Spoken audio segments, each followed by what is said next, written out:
pas mal d'emprises foncières dans cette variante. Et nous, notre préoccupation, ça a été de limiter au maximum, d'empiéter sur les bâtiments existants, sur les terrains existants. On a cherché à réduire au minimum la gêne à ce niveau-là. Et c'est pour ça qu'on a cherché à approfondir les solutions et à étudier donc un désaxement de la RN10 pour consommer le moins d'emprise foncière possible. Donc le trait rouge que vous voyez ici, c'est la variante qu'on vient de voir, c'est-à-dire la variante où on ne change pas l'axe de la RN10. Donc on a étudié une sous-variante numéro 2 qui est représentée en vert à ce niveau-là. Donc c'est-à-dire qu'on abaisse l'axe de la RN10 de 5 mètres pour consommer moins d'emprise foncière. Et la troisième sous-variante qu'on va présenter après, c'est une sous-variante où on abaisse l'axe de la RN10 de 10 mètres vers le sud. Donc là, c'est le schéma de la variante numéro 2, où on abaisse l'axe de 5 mètres de la RN10. Donc, grosso modo, cette sous-variante numéro 2 fonctionne de la même manière que la sous-variante numéro 1, sauf qu'on a abaissé l'axe de la RN10. Et on a également réduit ici la longueur de cette bretelle, donc de cette bretelle à deux voies, pour limiter les emprises foncières. Voilà, donc c'est les deux différences par rapport à la sous-variante numéro 1. Donc là, on est sur la sous-variante numéro 3. Donc, alors, on retrouve les grands principes qu'on a vus tout à l'heure, c'est-à-dire un pont qui relie la RD13 avec la RD213. Et là, à ce niveau-là, on a une voie verte. Donc, une voie verte de 3,4 mètres entre la bretelle 5 et la bretelle numéro 1. Et on a un aménagement paysager de 1 mètre entre la voie verte et les voies de circulation, ce qui garantit une sécurité pour les piétons et pour les cyclistes. Sachant que, du coup, la photo que vous avez présentée Madame Chantrel tout à l'heure, à savoir où on voit un camion qui est stocké sur le trottoir, sur la voie piétonne et cycliste, ce cas de figure ne sera plus possible. Là, on a bien un aménagement paysager qui permettra de sécuriser, la voie verte. Donc cette voie verte continue, et là, c'est le même principe que tout à l'heure, cette voie verte continue de l'autre côté, et là, on arrive à une contre-allée, donc ça va être une voie où il y aura les voitures et les vélos, mais pas les piétons. Là, les piétons, ils auront un trottoir de 1,80 m de large, et donc ça sera une zone limitée à 30 km/h. Donc les piétons, les cyclistes, les personnes à mobilité réduite peuvent également tourner, donc traverser la route ici, prendre la voie verte qui est sur le pont, voie verte qui est large de 4 mètres, et continuer leur itinéraire pour rejoindre, s'ils le souhaitent, la gare de la Verrière. Donc voilà, donc là ce sont les trois grandes sous-variantes qu'on a étudiées. Alors, en ce qui concerne le profil en travers du pont, donc dans les deux premières sous-variantes qu'on a étudiées, donc on a une largeur de pont avec des voies à 3,50 m et puis notre voie verte qui est large de 4 mètres. Et dans la sous-variante numéro 3, donc on a réduit la largeur des voies à 3 mètres, donc ce qui permet un pont un peu plus réduit, un peu plus étroit, et donc ce qui permet donc des économies. Mais on garde bien le trottoir de 4 mètres de large. Donc là, ce sont des grands schémas de principe. Donc c'est juste pour se donner une idée, ne prenez pas ça comme étant l'aménagement qui se fera plus tard, c'est juste les grands principes, avec le pont, avec la RN10 sous le pont. Là, il manque dans cette représentation la voie verte. Voilà, mais c'est juste des images de principe. Donc là, pareil, juste une image de principe pour se donner une idée, avec le pont à niveau des deux routes départementales, la RN10 qui passe sous le pont. Et donc là, on se retrouve avec un tableau multicritère qui reprend tous les éléments qu'on vient de détailler. Donc, ce qui était important pour nous, c'était de limiter au maximum l'impact foncier. Donc là, c'est la sous-variante numéro 3, puisqu'elle ne consomme que 318 m² par rapport aux 3500 et aux 2160 qu'on a dans les deux premières sous-variantes. Donc là, au niveau de la bretelle numéro 1, on avait une zone de rencontre pour aller à la Villa Maria et aux sociétés. Dans la sous-variante numéro 3, on a une contre-allée qui est sécurisée, où les piétons sont sécurisés. Voilà, donc c'est effectivement cette sous-variante numéro 3 où les indicateurs sont plutôt au vert. Alors en ce qui concerne les effets du projet, tout d'abord, donc, il s'agit d'assurer la fluidité du trafic sur la RN10. Donc en fait, on abaisse le niveau de la RN10, mais on ne change pas la capacité de la RN10. Donc de ce côté-là, il n'y a pas de souci. On absorbe les flux générés par les programmations urbaines économiques, qui ont été détaillées au début de la présentation. Donc ce projet permet d'améliorer la lisibilité du carrefour, donc avec tous les mouvements qui sont possibles, et on crée des nouvelles liaisons, actuellement inexistantes. Donc relier les deux routes départementales, aller de la RD13, de la RD 213 vers la RN10, etc. Alors en ce qui concerne les trafics, donc en fait ce qu'il est intéressant de noter, c'était que au moment où le trafic est le plus important, c'est-à-dire à l'heure de pointe du soir, donc on a des trafics d'un peu plus de 3300 à ce niveau-là sur la RN10, mais on voit que entre la situation projet et la situation avant projet, c'est la même chose. Donc sur la RN10, ça ne change pas grand-chose. Par contre, ce qu'on peut voir, c'est que les trafics sur le pont Schuler entre la situation avant-projet et la situation projet, les trafics sur le boulevard Schuler diminuent, puisque ce trafic s'équilibre avec le trafic sur la RD 213 et la RD 13 avec le passage sur le pont. Donc on voit qu'il y a une répartition du trafic automobile, que grosso modo on reste à une capacité de trafic, une demande de trafic qui est à peu près la même, mais qui est mieux répartie en situation avec projet, où on ne sature plus le boulevard Guy Schuler. Voilà, donc ça c'est par rapport au mouvement piéton cycliste. Donc bon, ça on l'a détaillé tout à l'heure. Hein. Bon, là on a un zoom qui permet de mieux se rendre compte avec le passage des piétons cyclistes, voilà, qui sont possibles. Et puis on rejoint la gare de la Verrière. Donc voilà, donc ça je détaille pas plus, hein, on l'a vu tout à l'heure.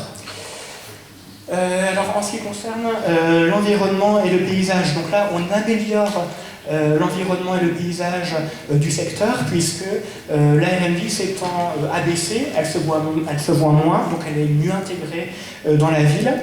Au niveau de la pollution, enfin de la qualité de l'air, on voit que entre la situation avant projet et la situation après projet, grosso modo, ça ne change pas grand-chose parce qu'on reste à trafic égaux. On a juste une meilleure répartition du trafic entre le boulevard Schuler et les RD 13 et RD 213. Mais globalement, on peut noter qu'à l'horizon 2030, on aura quand même une amélioration de la qualité de l'air due à l'amélioration de la motorisation du parc automobile. Concernant le bruit, comme on abaisse le niveau de la RN10, la RN10 sera entre deux trémies, donc là, forcément, on abaisse le niveau sonore le long de la RN10, donc grosso modo d'environ 6 dB, ce qui est quand même de 6 décibels, ce qui est quand même assez important.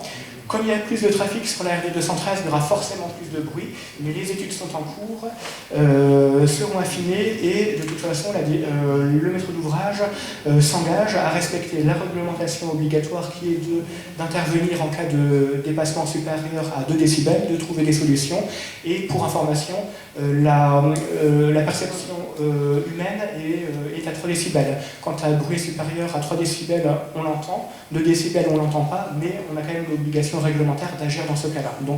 Et donc c'est ce qu'on fera au niveau de la RD 213. En ce qui concerne la gestion des travaux, donc nous, notre préoccupation pendant les travaux sera de limiter la gêne pour les riverains.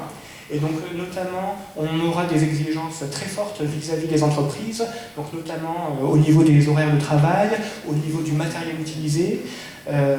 Donc on prendra la tâche d'un coordonnateur environnemental qui sera chargé d'établir des mesures pour limiter au mieux la gêne, donc pollution sonore, pollution avec les poussières. Et notre objectif également est de maintenir les circulations pour tous les modes de déplacement. Donc là, on pourra travailler par phasage de travaux, définir des phasages bien précis pour que tous les mouvements restent possibles à chaque phasage de travaux. On pourra créer des voiries provisoires quand on travaillera sur la RN10 pour dévier la circulation de la RN10. Donc on a à notre disposition toute une panoplie d'outils pour limiter au mieux la gêne à l'usager.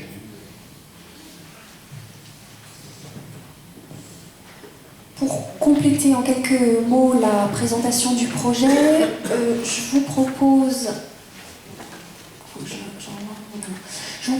de vous dire un mot des acteurs du projet. En premier lieu, l'État, qui est le maître d'ouvrage. Ensuite viennent des partenaires locaux, l'agglomération de Saint-Quentin-en-Yvelines, qui est donc un partenaire local au titre de sa connaissance des lieux et qui, si jamais les travaux se font, c'est bien l'objet de la concertation, savoir si on continue ou pas le projet, si les travaux se font, assurera la maîtrise d'ouvrage des travaux. Autre partenaire, le conseil départemental des Yvelines, également intéressé puisqu'on est sur son territoire, mais également au titre de sa gestion des routes départementales, les RD 13 et 213 dans notre cas. Bien sûr, les 3 communes des mairies font partie de nos partenaires et nous avons, depuis le début des études, échangé avec les différentes équipes.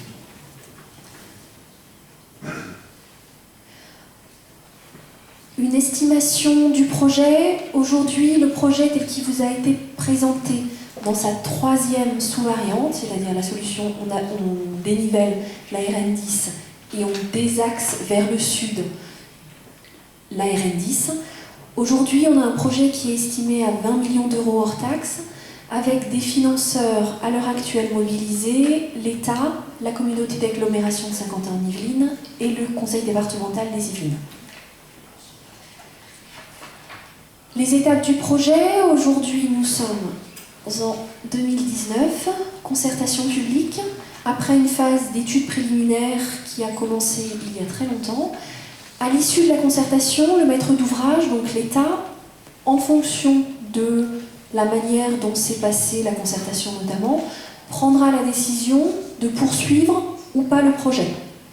Si le projet se poursuit, l'année 2020 sera consacrée à l'approfondissement des études, de manière à pouvoir basculer en enquête publique pour 2021. L'enquête publique est encore une période qui peut orienter de différentes manières le projet, puisque pour le poursuivre, il faut obtenir la déclaration d'utilité publique. Si la déclaration d'utilité publique est obtenue, les travaux pourraient commencer à horizon 2024. Je vous ai parlé de différents partenaires. Je vais maintenant passer la parole au vice-président. C'est d'abord le conseil départemental et ensuite Saint-Quentin-en-Yvelines.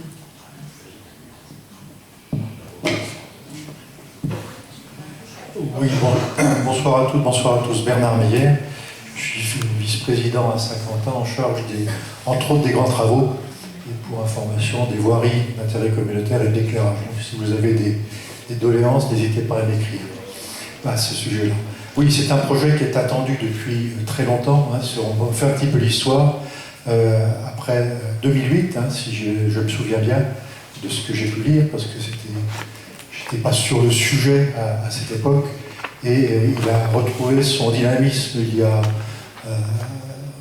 fin 2015, début 2016, pour retrouver effectivement sous l'impulsion des différents maires, notamment de la maire de la Verrière le disait tout à l'heure, les maires précédents, M. Ajage, qui lui a passé le relais, et puis bien sûr les maires de Maurepas et de Cognères qui attendent cet événement depuis bien longtemps, qui va permettre de réunir, rassembler, faciliter les communications entre les villes, fluidifier les circulations et puis développer les activités économiques. C'est aussi un des objectifs.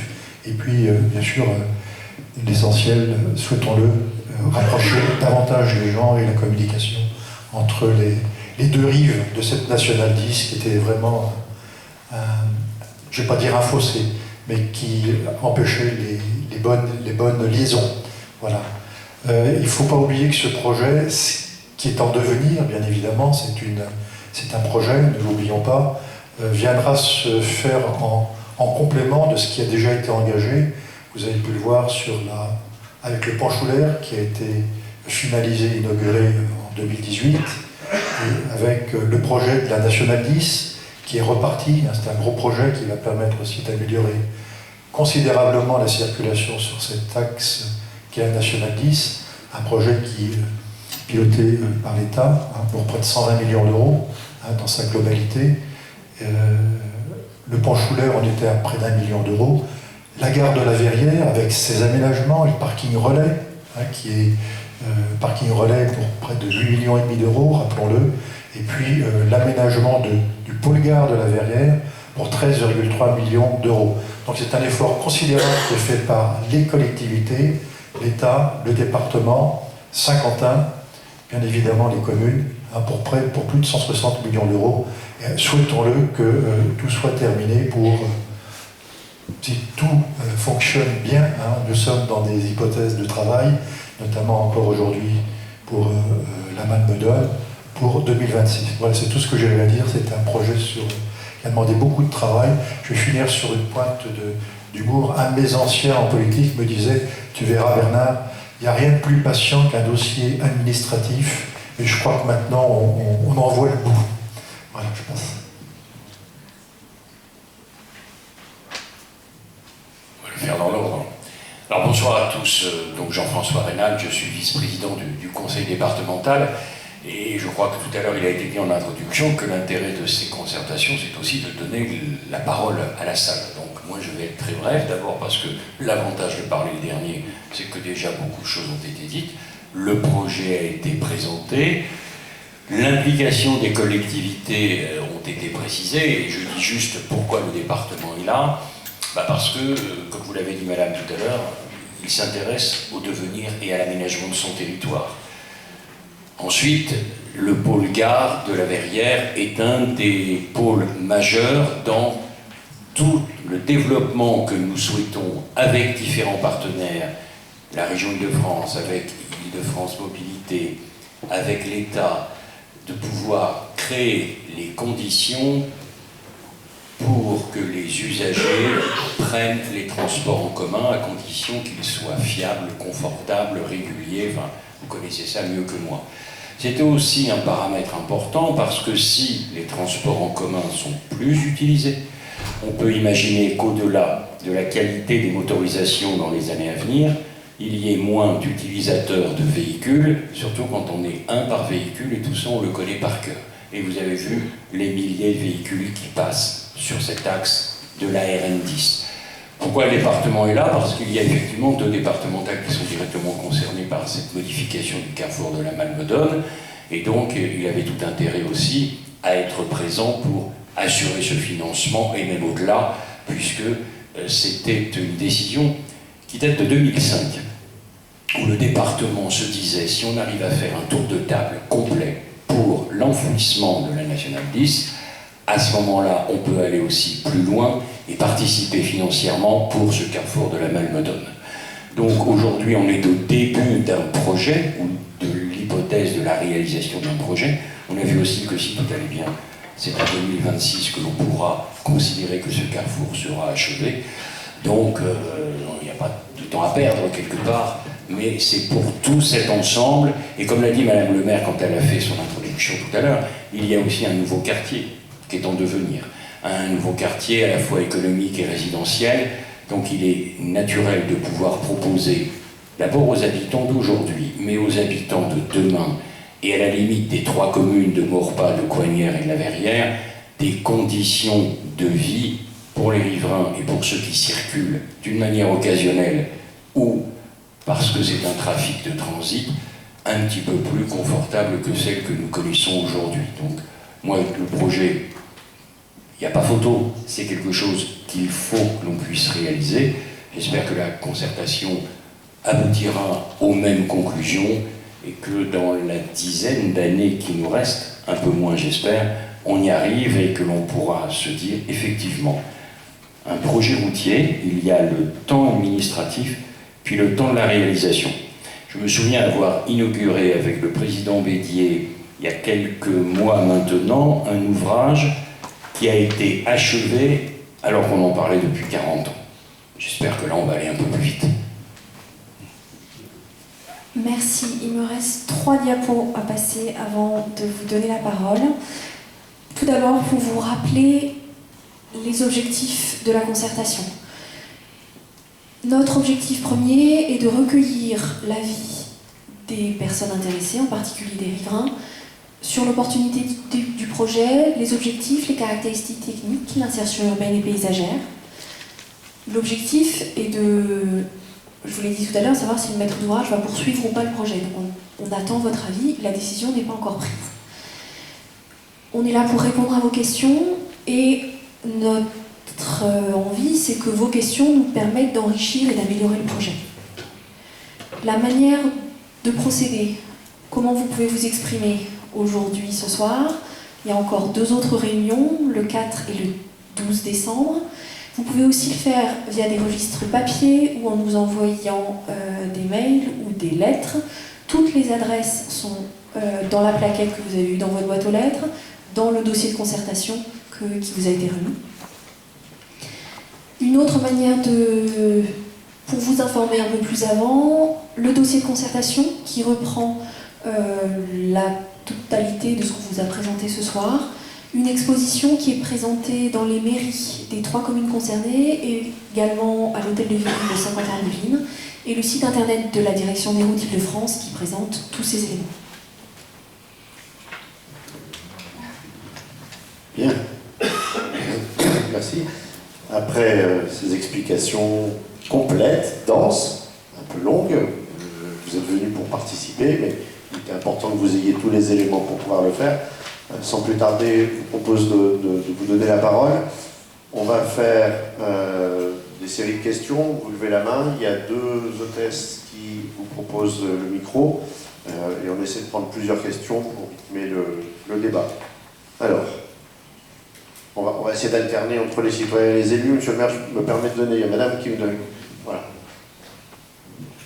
Bonjour, je m'appelle Corinne Ribouche, j'habite Morpas. J'habite en plein cœur du projet qui va se faire.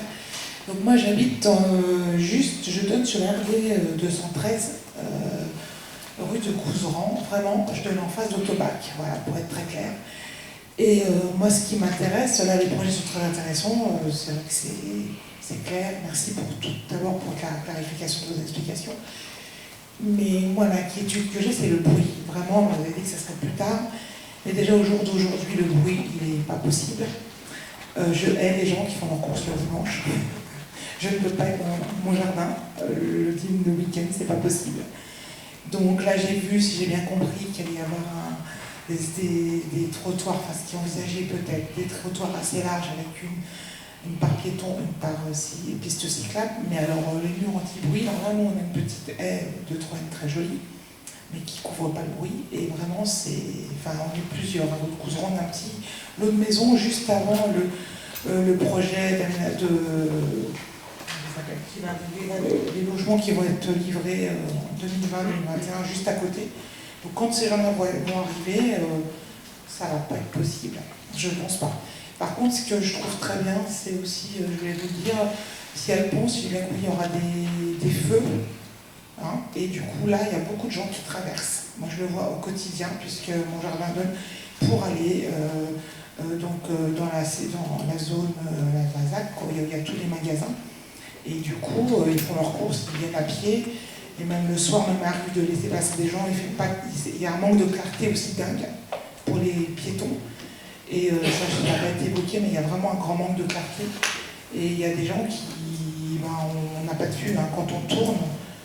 Vraiment, il y a des gens qui vont faire leur course à pied et c'est très dangereux. Donc le feu, ça risque d'être une très belle solution. Donc merci. Merci madame. Monsieur là-bas.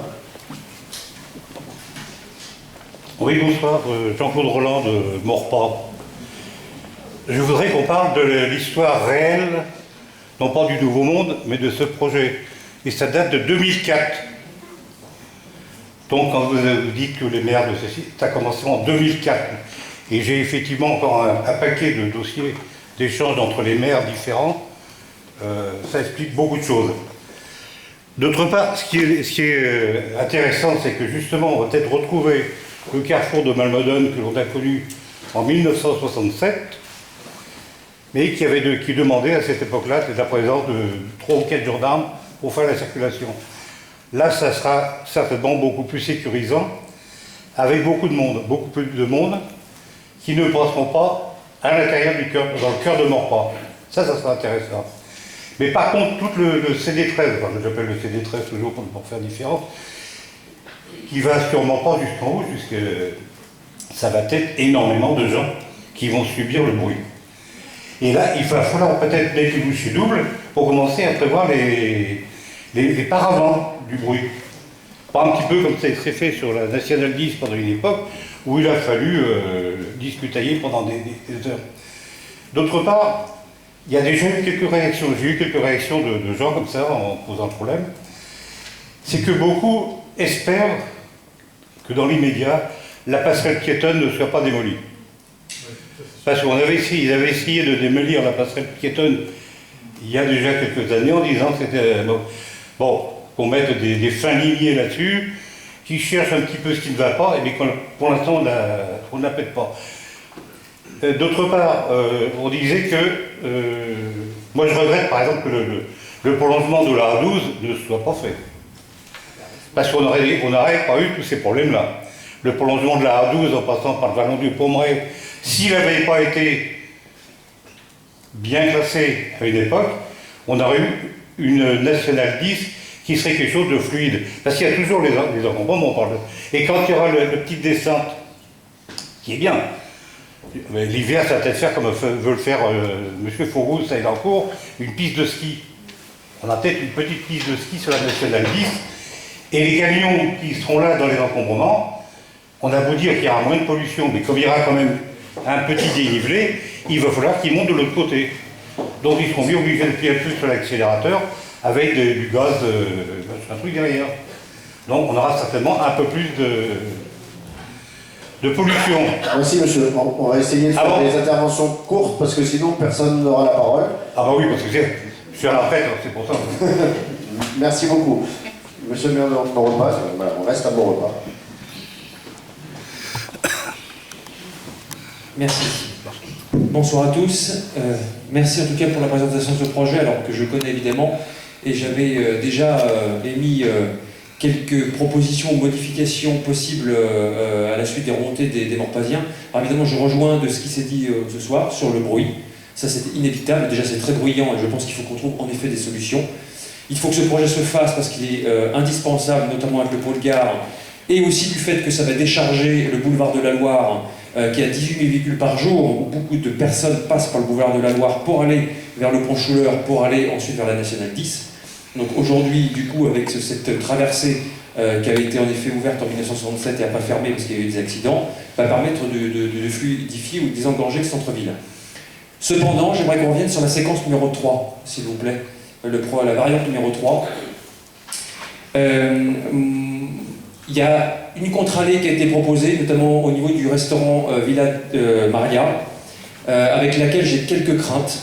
Et j'avais évoqué le fait, et j'aimerais que ça soit mis au compte-rendu, et évidemment j'écrirai un courrier en tant que maire sur ce sujet, je pense que ce n'est pas une bonne idée de la garder, et il vaudrait mieux travailler avec les acteurs économiques qui sont sur ces emprises pour les déplacer. Parce qu'aujourd'hui, avec cette contre-allée, les riverains de la Malmodone vont être embêtés à longueur de journée, puisque les personnes vont être obligées de traverser le carré-pied de la Malmodone pour accéder à ces commerces. Puisqu'il y a un muret qui sépare, il est proposé un muret de béton. Donc ça me dérange, notamment avec les camions. Il y a beaucoup d'entreprises qui viennent déjeuner le midi. Donc je pense qu'il y a un travail à faire avec les deux acteurs économiques qui sont le long de ces contre-allées, quitte à les déplacer, à avoir un travail avec l'agglomération sur la zone d'activité Paris-Ouest ou ailleurs. Mais en tout cas, je ne pense pas que ce soit une très bonne idée, et ça va ennuyer les riverains, d'autant plus qu'ils le sont déjà par le bruit, et je pense que ça va, en effet, pour la rue de Pousseran et ceux qui sont autour, ça ne va pas arranger les choses. Et aussi, un bémol sur la variante numéro 3, j'ai bien compris que c'était 20 millions, donc 4 millions de moins. Malgré tout, sur la RD213, il a été supprimé les voies piétonnes et cyclables, le long de la RD213. Et à l'heure où il y a des logements qui se construisent, parce qu'évidemment, Morpa a des obligations de construction, et avec l'écoquartier qui est beaucoup plus haut, du coup, qui dit écoquartier dit aussi mobilité douce. Et donc là,